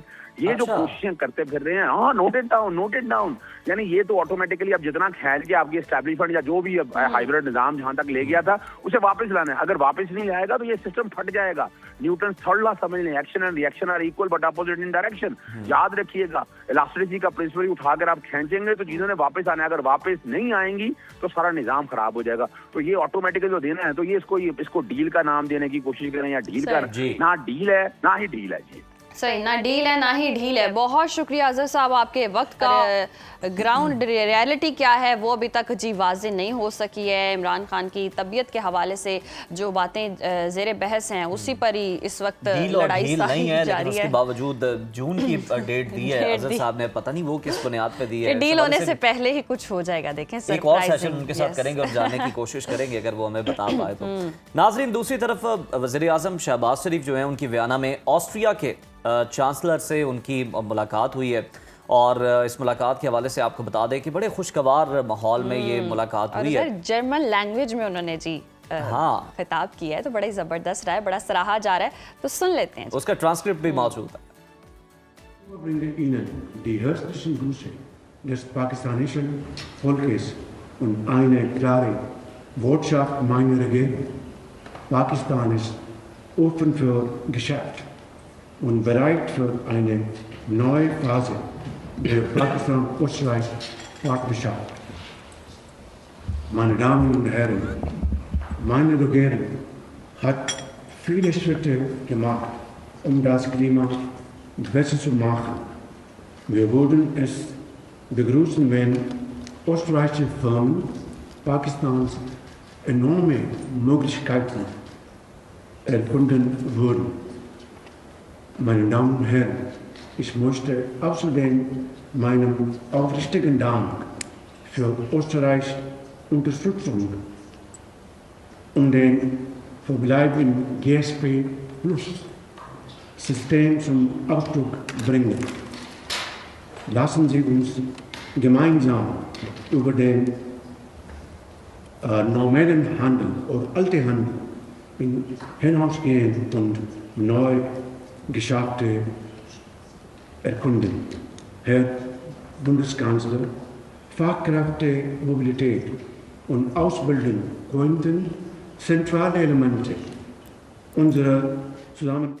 ज़बरदस्त जी, बहुत ज़बरदस्त गुफ्तगू की गई शहबाज शरीफ की जानिब से। और मज़े की बात यह है कि जी ऑस्ट्रेलिया के जो चांसलर हैं उन्होंने अपने इंस्टाग्राम पे भी बहुत सराहा है कि हम तवक्को नहीं कर रहे थे इतनी ज़बरदस्त जर्मन लैंग्वेज बोल सकते हैं शहबाज शरीफ, तो बहुत उनकी शहबाज शरीफ सिर्फ जर्मन लैंग्वेज नहीं, चाइनीज़ बोलते हैं तो भी, चाइनीज़ को हैरान कर देते हैं, और सऊदी अरब जाते हैं तो अरबिक बोलते हैं, बहुत सारी ज़ुबानें जो हैं उन्हें आती हैं। और हम ये जो जर्मन लैंग्वेज उन्हें आती है इसका ज़रा मुझे इल्म थोड़ा पहले का है, क्योंकि हमने भी पंजाब यूनिवर्सिटी में ये कोर्स कर रखा है जर्मन लैंग्वेज का। अच्छा, तो इत्तेफाक से जो मुझे लगा आप शायद अभी जर्मन वाह वाह वाह, जबरदस्त जबरदस्त। तो वो हमारे जो उस्ताद थे तो वो उन्होंने फिर हमें वो दिखाया भी कि किस तरह से वो शहबाज शरीफ को भी सिखाते हैं और वो उन्हें भी पढ़ाते थे, उनके भी टीचर थे। तो शहबाज शरीफ बड़ी रवानी के साथ जनाब जर्मन लैंग्वेज बोलते हैं और बड़ी अच्छी बात है कि आपके अगर वज़ीर आज़म में ये क्वालिटीज़ हो, अगर वो उनकी डायलेक्ट लैंग्वेज में बात करे तो उसका इम्पैक्ट ही और होता है। इम्पैक्ट ही और होता है। और पंजाबी में भी जी बहुत अच्छी गुफ्तगू करते हैं।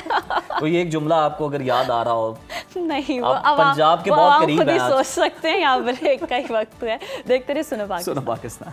Welcome back after the break viewers. Pakistan की बात करें तो वज़न कम करना यहाँ बहुत से लोगों का ख्वाब है, लेकिन मार्केट में गैर मेयारी प्रोडक्ट्स मौजूद हैं जिसके इस्तेमाल से वज़न कम होने की बजाय मज़ीद मसाइल जन्म ले लेते हैं, जिस्म में चर्बी बढ़ना शुरू हो जाती है। और हल जो है वो जनाब ढूंढना बहुत से पाकिस्तानियों के लिए आज भी एक बहुत बड़ा चैलेंज है। और ऐसे में वो कहते हैं ना, नकालों से होशियार रहे। कोई ऐसा प्रोडक्ट ना इस्तेमाल करें जो आपके लिए कोई नुकसानदेह हो। तो इसीलिए जी हम आपको एक ज़बरदस्त प्रोडक्ट बताएंगे जो ऑथेंटिक भी है और आप इस्तेमाल करेंगे आपको फ़ायदा भी होगा। और इसी मसले के हल के लिए न्यूट्राइट लाया है राइट डिटॉक्स, जिसके इस्तेमाल से एक क्लाइंट ने जी 40 किलो तक वज़न कम किया है। और हमारे साथ इस वक्त डॉक्टर समरा भी मौजूद हैं जो हमें इस प्रोडक्ट के बारे में बताएंगी। और 40 किलो तक का वज़न जो कम करने वाले उसामा है वो भी हमें कुछ देर में ज्वाइन करेंगे और उनसे जानेंगे उनकी वेट लॉस जर्नी। भाई हमने पिक्चर्स देखी, कमाल हो गया बताते हुए भी, और आप लोग देखेंगे और आप लोग वाकई खुश भी होंगे, मुतासिर भी होंगे। तो समरा की जानिब भी चलते हैं, उनसे पहले पूछ लेते हैं वेट लॉस के लिए क्या क्या रिक्वायरमेंट्स होती हैं। Welcome to Suno Pakistan. Thank you. कैसी हैं आप? मैं ठीक, आप सुनाएं, आप कैसी हैं? अल्हम्दुलिल्लाह। अच्छा ये बताइएगा, पाकिस्तान में ये सब लोगों को वज़न कम करने की क्यों इतनी टेंशन नहीं है? होनी चाहिए जो कि हाँ बिल्कुल होनी चाहिए। हमें ना यहाँ तो ये दो तरह के लोग होते हैं। यहाँ तो कुछ लोग ना बहुत ज़्यादा ओवर ईट कर रहे होते हैं, उन्हें इस चीज़ का कोई ख्याल ही नहीं होता कि हमें कोई डाइट प्लान फॉलो करना है, साथ में इसके साथ हमें बेसिक सप्लीमेंट भी यूज़ करना है। और कुछ लोग ऐसे होते हैं जो बहुत ज़्यादा कंसर्न होते हैं लेकिन उनके पास राइट चॉइस ऑफ सिलेक्शन नहीं होती उनके पास, ठीक है। उनके पास एक राइट चॉइस नहीं होती कि वो कौन सा डाइट प्लान उनके अकॉर्डिंग है, कौन सा सप्लीमेंट उन्हें लेना चाहिए। ये जो दो चीज़ें ना, अगर ये दो चीज़ें ठीक हो जाए ना तो वेट लॉस करना बहुत ही आसान है, बहुत आसान है। अच्छा समरा, क्या राइट डिटॉक्स जैसे सप्लीमेंट्स वाकई काम करते हैं? हाँ वाकई काम करते हैं। देखिए अभी आपने उसकी बात की क्लाइंट की कि जिसने 40 केजीज कम किया। यहाँ पे मैं अपनी छोटी सी एक स्टोरी ऐड आपको करती हूँ कि मैं अभी लैक्टेटिंग मदर हूँ, ठीक है। तो अभी मेरी 3 माह की बेटी है। तो ये जो प्रोडक्ट है ना, ये हम लोग जो है प्रेगनेंसी अपनी डिलीवरी के 1 माह बाद आप इस्तेमाल करना स्टार्ट कर सकते हैं। ये इतनी सेफ है कि आप लैक्टेटिंग मदर जो है इसको यूज़ कर सकती है आफ्टर वो 1 मंथ के ड्यूरेशन के बाद। और ये इतनी सेफ है और ये साथ में मैंने खुद ये यूज़ की है। तो मैं जब मेरी डिलीवरी डिलीवरी का टाइम था तो मेरा एग्जैक्ट 100 kg वेट था, अच्छा, एग्जैक्ट 100 kg, और राइट नाउ आई एम 85। वाह जबरदस्त। तो अभी मुझे ज़्यादा टाइम नहीं हुआ, बड़ी बट magical। आफ्टर ईद मैं इसका प्रॉपर जो है ना वो रिव्यू ज़रूर सही। दूंगी। अभी मैंने 12 to 14 kgs अपना लूज किया हुआ समरा, है वो इससे। वाले रिव्यूज का भी हमें इंतजार हाँ, रहेगा, इंशाल्लाह, आपने मुझे इंशाल्लाह, text हाँ, वो करना है। मैं ज़रूर अच्छा, बताऊंगी। राइट डिटॉक्स के कोई साइड इफेक्ट्स भी हैं? नहीं, इसका कोई साइड इफेक्ट नहीं, क्योंकि ये बिल्कुल हर्बल है। इसका कोई अच्छा। ये नहीं है कि ये कोई ऐसी मेडिसिन है जिसके कोई साइड इफेक्ट्स हो। ये नेचुरल है, ये हर्बल है। ये इसके जो इंग्रेडिएंट्स हैं वही हमारे आम घरों में हर जगह पे जरा ये बताएं ना, कौन अवेलेबल से होते हैं। ingredients हैं इसके सौंफ है, अजवाइन है, कलवंजी है, कोटुम है, जिसको हम एप्पल बिटर कहते हैं, ठीक है, अच्छा। बिटर एप्पल कहते हैं। ओके। इसका ये फायदा है कि ये जो है ना हमारी बॉडी के अंदर जो नेचुरल डिटॉक्सिफायर होते हैं ना एजेंट्स के, उनको रिमूव करता है, आपकी बॉडी के अंदर से क्लीन करता है। जब आपकी बॉडी क्लीन होगी तो ऑटोमेटिकली आप अपना वेट लूज करोगे। हमने इतना वो जंक खा के या इतनी ऐसी चीजें खा के अपनी बॉडी को स्टबन किया होता है ना, ऐसे ही है, तो ऐसे ही बॉडी है। डिटॉक्सिफाई इससे होगी stubborn तो fat ठीक भी होगी। जाएगा? बिल्कुल जाएगा, क्यों नहीं अच्छा, जाएगा। और इसका इस्तेमाल भी बता दें, राइट डिटॉक्स इसका को इस्तेमाल कैसे ये है करना कि आपने आफ्टर डिनर इसके 2 कैप्सूल्स आपने इस्तेमाल करना है। अच्छा, हाँ, ठीक है, डेली जबरदस्त। बेसिस। सही समरा, है। आप चूंकि एक्सपर्ट हैं तो आप बेहतर बता सकती हैं। कुछ लोग इस तरह की भी ट्रांसफॉर्मेशन करवाते हैं लोगों को कि आपका फैट नहीं जाता, आपका वाटर कम होता है, मैं आपको बताती हूँ, वाटर वेट आपका कम होता है, तो वो कहते हैं वाह क्या रिजल्ट आ गए, आपका तो वेट कम ये हो वो गया। हमारे पास अक्सर क्लाइंट्स आते हैं, उनकी ना एक ये बहुत बड़ा उनका ये हमसे होता है शिकवा कि मैडम हमें वीकनेस हो रही है, हम डाइट प्लान फॉलो कर रहे हैं, हम अपना वेट लूज कर रहे हैं, वेट तो कम हो रहा है बट हमें बहुत वीकनेस हो रही है, हमें रात को उठा नहीं जाता फिर हमसे, और हम अपने खुद के मील ही दोबारा बनाने के लिए हमारे पास ना हिम्मत नहीं हिम्मत नहीं होती। तो ये अगर आप डाइट प्लान के साथ इस्तेमाल करेंगे तो ये आपको नेचुरल एनर्जी देगा, आपके भी मेटाबॉलिज्म को देगा, बूस्ट सही, करेगा, आपके जबरदस्त। डाइजेशन सिस्टम को ठीक करेगा। आपको पता है सौंफ, कलवंजी, अजवाइन, ये इतने जी। ये एक जो है फायदेमंद ना है। सुपर फूड्स हैं हमारे, तो ये जब इनके आपको एक्सट्रैक्ट्स मिलते हैं तो ये तो फिर बहुत जबरदस्त। अच्छा समरा, वैसे वो कहते हैं ना, बातें हम जितनी भी करते हैं लोग देखकर ही एतमाद भी एतमाद करते हैं और करते वो हैं, चीज़ भी बिल्कुल, खरीदते ऐसे ही हैं। तो हम जी बातें भी कर रहे हैं तो आपको हम रिजल्ट्स भी दिखा देते हैं। हमारे पास उसामा भी मौजूद Before, है after। बिफोर आफ्टर, और वो पिक्चर्स में भी आप देख सकते हैं। तो हम जी उसामा को बुलाना चाहेंगे ताकि लोग देख सकें कि उनकी वेट लॉस जर्नी कितनी ज़बरदस्त रही है इस प्रोडक्ट के साथ। वाकई काम करती है, लाइव आप आज देख सकते नहीं हैं जी, कि कोई उसामा आ ऐसी चुके हैं। प्रोडक्ट जो इतनी अच्छी ट्रांसफॉर्मेशन कर सकती है। उसामा, वेलकम टू सुनो Welcome to पाकिस्तान। सुनो आपकी तो उसामा। हम कहते हैं कि हम बहुत इंस्पायर हुए हैं जर्नी को देख के। Yes। अच्छा, आप पहले आप उसामा को आप देख लें, फिर जो बैक पे आप एलसीडी पे पिक्चर्स देख सकते हैं, ये उसामा ही है। जी। ये पिंक कुर्ते पे कोई और नहीं है, ये उसामा ही और है। उज़ैर भाई देख रहे हो, लुक कितनी चेंज हो जाती है स्मार्ट होने से, माशाल्लाह। ऐसे उसामा, हम नहीं जानना होता। चाहेंगे आपकी वेट लॉस जर्नी, क्या क्या चैलेंजेस रहे, क्योंकि इतनी क्रेविंग होती है, मीठे की क्रेविंग होती है, बहुत सारी वो क्रेविंग्स तो को स्टार्टिंग में था, साइड पे रख के। जी, जब रिजल्ट नजर आना स्टार्ट होते हैं ना, उसके बाद एंजॉय करना स्टार्ट हो जाता है। आए, फिर और हिम्मत आ फिर जाती आप है। राइट डिटॉक्स को उसामा, एंजॉय कर रहे थे। बस। वाह, कितनी जबरदस्त। देर लगी इस सब में? 6 to 7 मंथ। 6 से 7 महीने। ओ वाह। और किस तरह से आपने इसका आगाज किया और राइट डिटॉक्स की तरफ आप कैसे आए? किसी ने आपको बताया? ये ऑनलाइन जावेद इकबाल की वीडियो देखी थी मैंने, अच्छा, तो उनके बाद भी डॉक्टर समरा से मेरा कांटेक्ट हुआ, जबरदस्त। तो फिर डाइट प्लान वगैरह इन्होंने दिया मुझे। उसके बाद फिर ये इनकी ये मुझे आदत बड़ी अच्छी लगी है कि ये प्रॉपर इस चीज़ को लेकर उसके ऊपर फोकस कर रहे Focus कर थे रहे कि मैंने ये इतना काम करना है। मैं एक ऐसे डॉक्टर हूँ कि मैं पेशेंट को कहती हूँ कि अगर आपको किसी भी टाइम पे कोई इशू हो आप मुझे कॉल करो, आप मुझे सही। टेक्स्ट करो। तो इनको मैंने प्रॉपर फॉलोअप्स लिए हैं, इनकी कभी मेडिसिन उन्होंने स्किप नहीं किया, इनके प्रॉपर मील्स रहे हैं। समटाइम ये किसी इवेंट पे जा रहे हैं, कहीं वैसे कहीं जा रहे हैं, तो अक्सर मैंने कहना चीट नहीं करना, मेडिसिन साथ में खानी है। तो ये अपने लिए इनका ये है कि इन्होंने प्रॉपर उस चीज़ में हिम्मत दिखाई है, कंसिस्टेंसी दिखाई है। ये बहुत यानी ही गोल ओरिएंटेड चल रहे थे। बिल्कुल, ये बिल्कुल। गोल क्या था अपना? जी। कितने वेट पे आना? गोल तो था कि बस स्मार्ट होना, वाह, उसके बाद फिर आगे सही, यानी गोल से स्मार्ट होना। Fat to fit. जबरदस्त। फैट टू फिट उसामा को कहा जाए तो गलत नहीं है। चीट डे का सुना है, तो बीच में कोई चीट डेज आए हैं? Per month. हैं? हाँ। 1 मंथ पर मंथ एक चीट डे होता है। अच्छा, अल्लाह, वो तो अच्छा। वैसे ही लाओ होता है, तो इसको तो फिर हमने बेचारे ने इतना कम करना था, तो क्या आप कर लो, आप खा लो।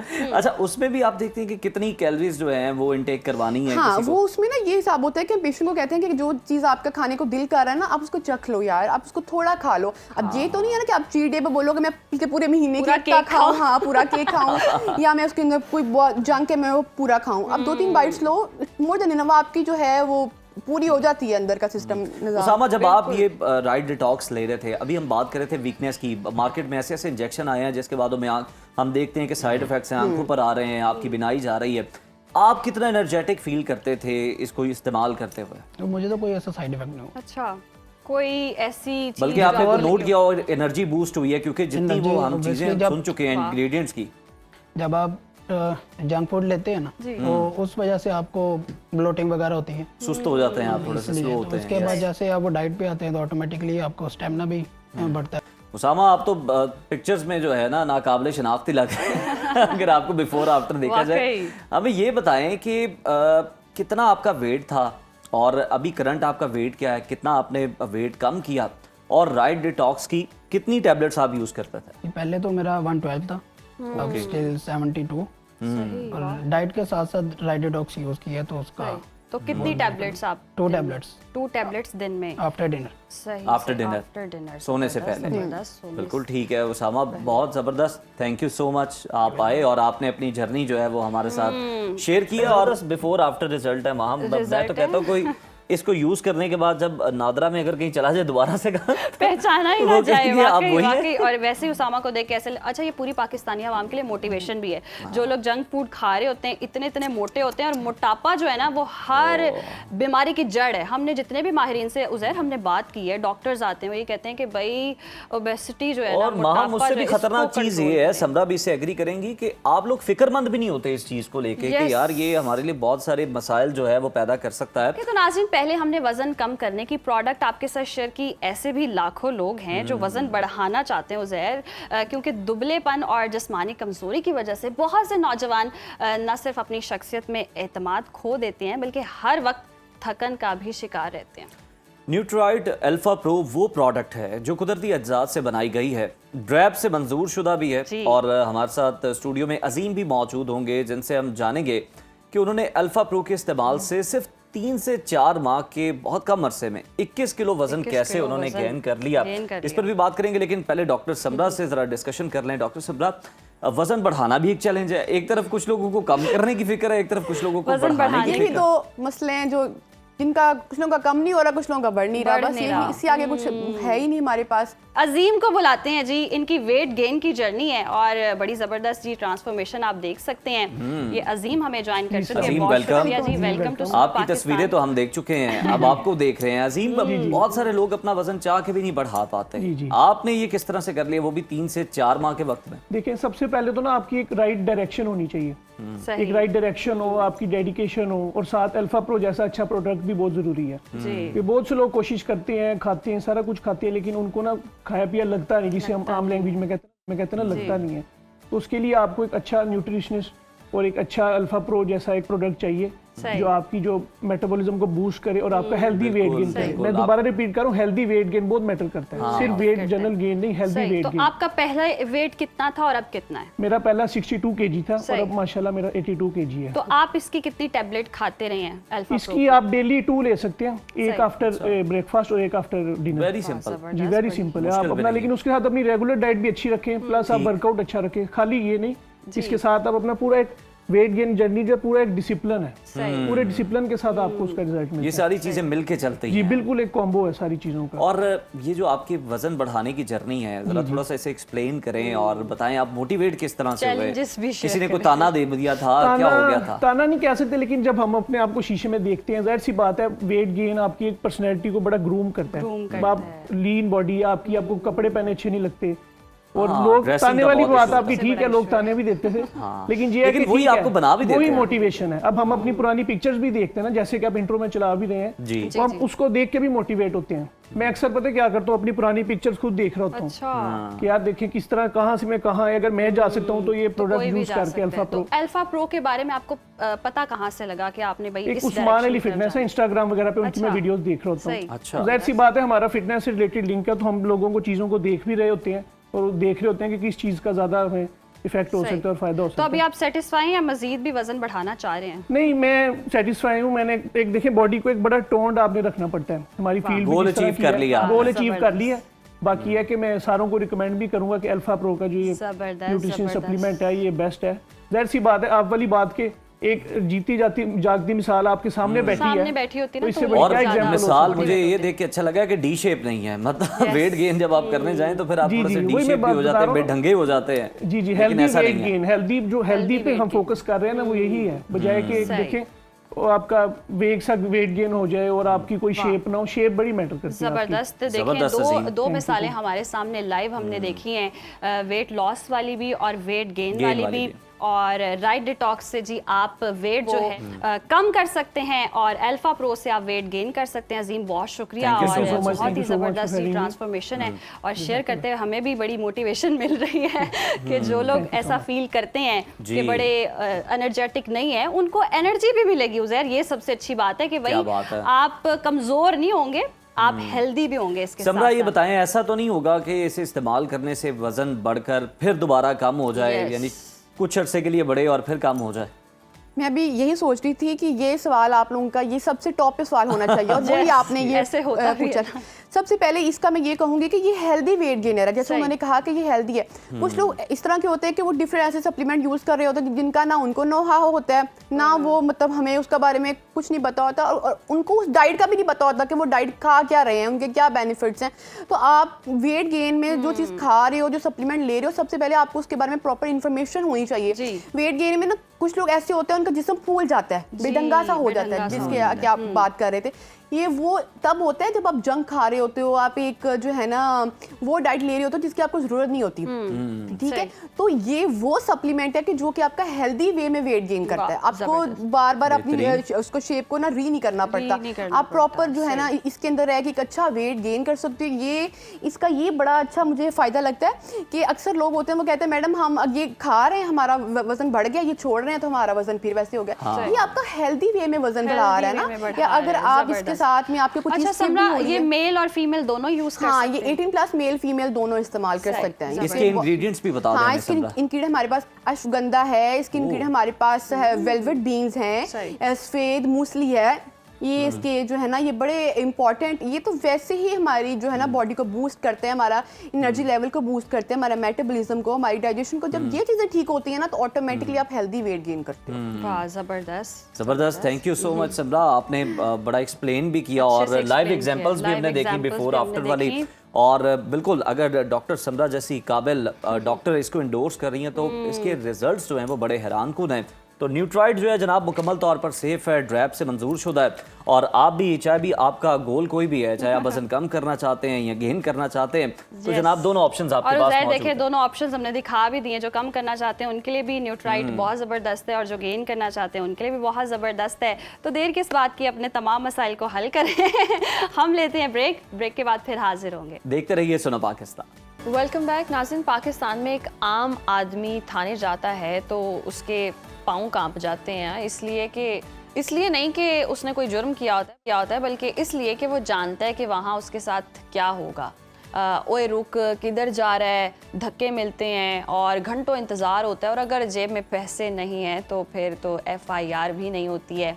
ये वो तस्वीर है जो पंजाब के करोड़ों शहरियों ने अपने जहनों में बसा रखी है और अब पंजाब की जी वज़ीर आला मरियम नवाज़ ने इस तस्वीर को बदलने का फैसला कर लिया है। 3 माह की डेडलाइन मिल चुकी है और पैनिक बटन है और बॉडी कैमरा, ऑनलाइन FIR और इसके अलावा जी ओए कहने वाला जो ऑर्डर है ना, सिलसिला है ना, ये बंद करने जा रही हैं वो। मगर पंजाब में पुलिस इस्लाहात का ऐलान कोई नई बात नहीं है। हर हुकूमत आती है, बड़े बड़े ऐलानात इस तरह के किए जाते हैं कि रिफॉर्म्स करेंगे, इस्लाहात लेकर आएंगे, ऐप्स लॉन्च होती हैं, कमेटियां बना दी जाती हैं, लेकिन फिर सब कुछ वहीं का वहीं रहता है जहां पर पहले से मौजूद था। सवाल ये कि क्या इस बार वाकई कुछ बदलने जा रहा है? इस सवाल का जवाब आज हमारे साथ वो शख्सियत देंगी जो पुलिस निज़ाम को अंदर से जानती हैं और इस मशीनरी को तक चलाया, और अगर मशीनरी चलाई है तो हर पुर्जे से वाकिफ़ हैं। पंजाब और सिंध पुलिस के साबिक इंस्पेक्टर जनरल अमजद सलीमी साहब ने हमें ज्वाइन किया है। अमजद सलीमी साहब, sir welcome to Suno Pakistan. वज़ीर आला पंजाब मरियम नवाज़ ने पुलिस इस्लाहात के लिए 3 माह की डेडलाइन दी है। आप तो पंजाब और सिंध के IG रह चुके हैं, आपको मालूम है कि इस निज़ाम की जड़ें कितनी गहरी हैं। 3 माह में पंजाब पुलिस का रवैया, ढांचा, काम करने का अंदाज, क्या आपको लगता है बदलना वाकई मुमकिन है? जी बिस्मिल्लाहिर्रहमानिर्रहीम। सबसे पहले तो मैं आपका थैंक यू कहता हूं कि आपने इस बहुत ही अहम टॉपिक पे आज मुझे बात करने का मौका दिया। ये बहुत खुश आनंद बात है कि चीफ मिनिस्टर पंजाब मरियम नवाज, जो कि और भी काफ़ी चेंजेस ला रही हैं, उन्होंने पुलिस की तरफ भी एक तवज्जो फरमाई है। असल में बात यह है कि आपने पुलिस कल्चर की चेंज की बात की है। ये 5-10 मिनट में बात करने वाली नहीं है, इसके लिए काफी वक्त दरकार होगा और फिर हम इस पे सैर हासिल गुफ्तगू कर सकेंगे। बहरहाल जितना भी वक्त आपके पास है, हम उसमें बहुत मुख्तसर अंदाज में मैं बात करूंगा कि पुलिस और कल्चर ये दो मुख्तलिफ अल्फाज हैं। इसकी माहियत पे अगर आप गौर करें तो what is police? Police is an organisation जो P for polite, O for obedient, L for loyal to the state, I for independent, C for cooperative and E for efficiency. ये 4-5 अल्फाज से मिलके ना पुलिस बनी थी। इसमें आप देख लें कि हम कहाँ खड़े हैं, वो हम सब जानते हैं। दूसरी बात, आप बात करते हैं कल्चर की। कल्चर क्या होता है? मैं कल्चर तो एक बहुत वाइड टर्म है। सिर्फ आपको एक छोटी सी मिसाल से, जब आप कोई बीमारी लग जाती है, डॉक्टर एक कल्चर टेस्ट करवाते हैं। वो कल्चर टेस्ट क्या होता है? Blood culture. हाँ, ब्लड कल्चर या कोई स्वैब लेके ना बॉडी से कोई माया लेके, वो ब्लड का भी हो सकता है, किसी और चीज, कोई और माया लिक्विड फॉर्म में भी कोई चीज हो सकती है। उसको लेके कोई अच्छे न्यूट्रिएंट्स के साथ उसको रखते हैं, पर उसमें से देखते हैं कौन से बैक्टीरिया उसमें परवरिश पा रहे हैं। तो ये जो पुलिस का कल्चर है ना, हमें इस कल्चर को टेस्ट करवाने की जरूरत है कि इसमें कौन कौन से बैक्टीरियाज और जो अपना जरासीम है वो पाए जाते हैं। तो मैं आपको ये बात बहुत सर, रिपोर्ट्स तो पहले से मौजूद हैं। जो विक्टिम्स हैं वो चलती फिरती रिपोर्टें हैं, चीख के बताती हैं कि वो किस किस्म के तजर्बे हुए हैं लेबोरेटरी में। मेरी बात सुन ले पहले ना, 1 मिनट मुझे कंप्लीट करने दें, फिर आप उसमें से क्वेश्चन करेंगे। आपके जितने भी क्वेश्चंस हैं उन सब में जवाब है मेरे आपके सवाल का। तो मैं आपको थोड़ा सा, मैं आपको, चूंकि आपने मुझे एक प्रोफेशनल की हैसियत से बुलाया, तो मैं आपको एनालाइज करके दे देता हूँ बात। हाँ, ये जो पुलिस कल्चर है ना, बेसिकली ये कोई पुलिस का कल्चर नहीं है। Police is a real mirror image of the society. What ever the society is, police is one segment of that society. जो भी आपका कल्चर होगा वो ही पुलिस का कल्चर होगा। ये आपको इसको कोई अलहदा नहीं इसको करके देख सकते। हमारा क्या कल्चर है? Basically police derives it's power from a political governance. Political culture जो है, that is a police culture. What ever your political culture is, your police culture remains the same.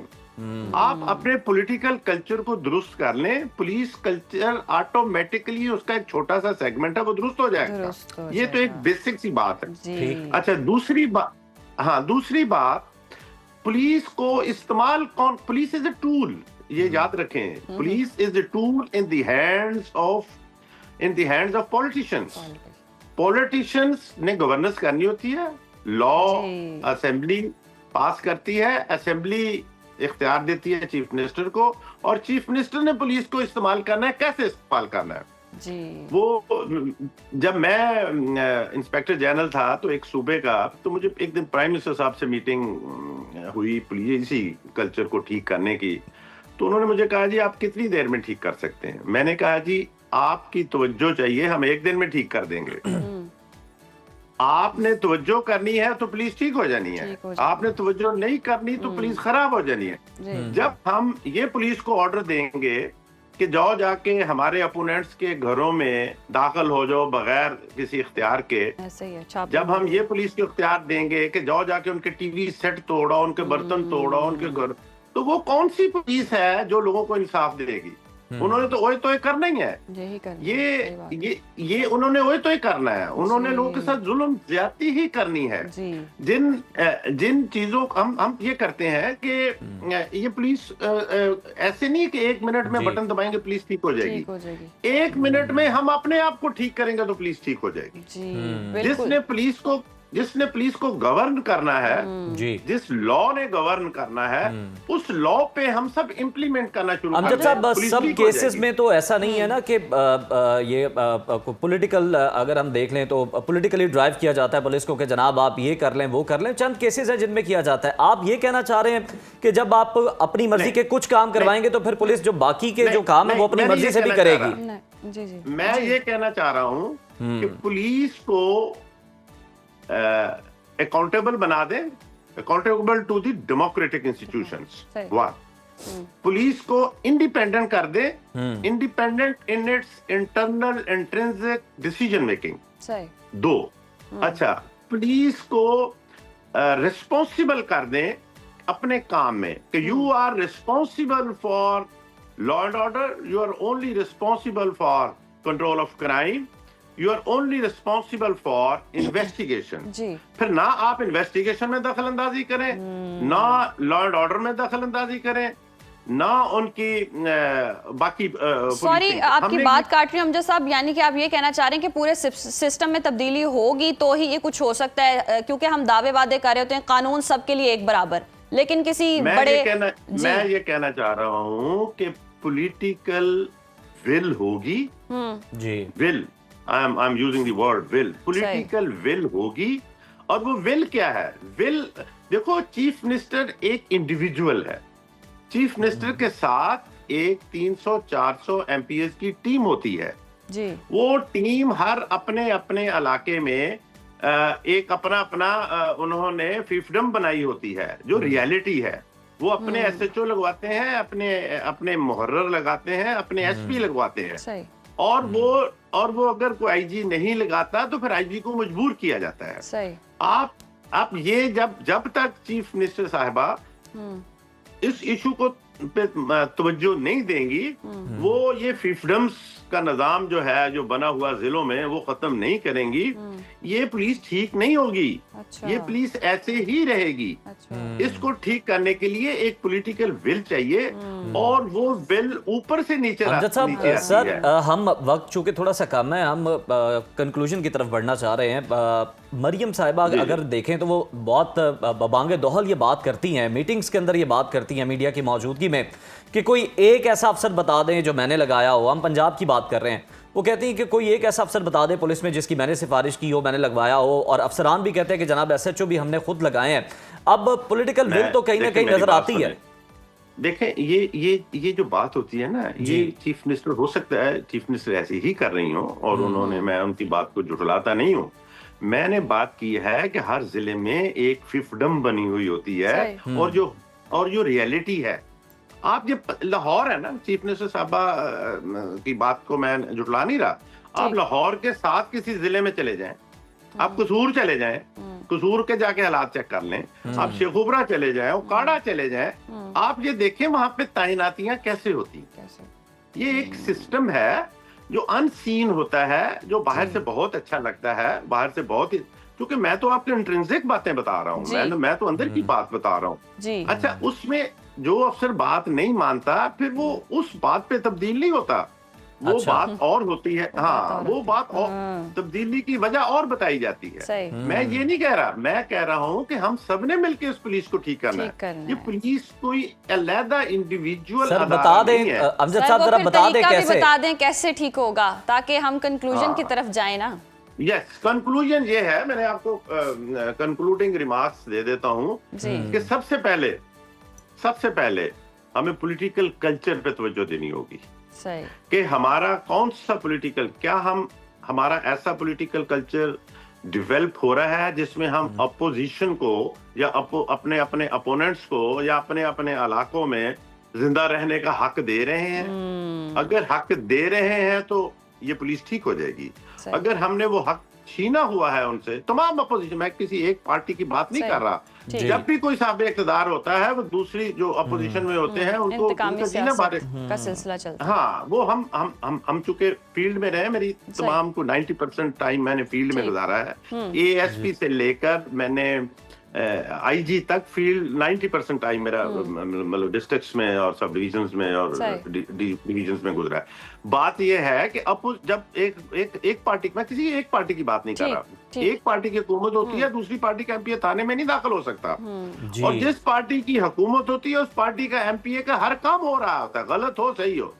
ये कल्चर दुरुस्त करना है, फिर पुलिस ओए तोए करना बंद करेगी। सर टाइम की कमी है और आपने कंक्लूड कर दिया, इस कल्चर को खत्म होना चाहिए, पॉलिटिसाइज नहीं करना चाहिए। बहुत शुक्रिया अमजद साहब आपके वक्त का। और वाकई ऐसा होता भी है, जो हुकूमत है वो फिर इंतकामी सियासत की तरफ चली जाती है और फिर सारा सिस्टम जो है उसी में लग जाता है, तो तब्दीली उस तरह से हो नहीं पाती है। बट ये मरियम नवाज ने लेकिन अगर आप ग्राउंड रियलिटीज देखें ना, तो देखें अगर आप सियासी तौर पर कोई दबाव है तो वो तो चंद काम आपसे लिए जा रहे हैं पुलिस से, लेकिन बहुत सारे काम जनाब पुलिस खुद भी सरंजाम दे रही होती है। अब हर केस में कोई पॉलिटिकल प्रेशर तो मौजूद नहीं होता, लेकिन ये बात भी सलीमी साहब की, चूंकि उनकी राय है, काबिल एहतराम है, 2 सूबों को वो हेड कर चुके हैं बतौर आईजी, कि जनाब पुलिस को डीपोलिटिसाइज जो है वो होना बहुत ज़्यादा ज़रूरी है, और किसी भी सियासी दबाव से अगर आज़ाद होगी तो ही पुलिस डिलीवर कर पाएगी। अब देखते हैं कि मरियम नवाज साहिबा जो इस्लाहात की बात कर रही हैं, कितनी तब्दीली आती है पुलिस एहलकारों के रवैये के अंदर। इसी पैगाम के साथ जनाब आपसे इजाज़त लेने का वक्त आन पहुंचा है। इजाज़त दीजिए, कल दोबारा आपसे मुलाकात होगी। अल्लाह हाफ़िज़।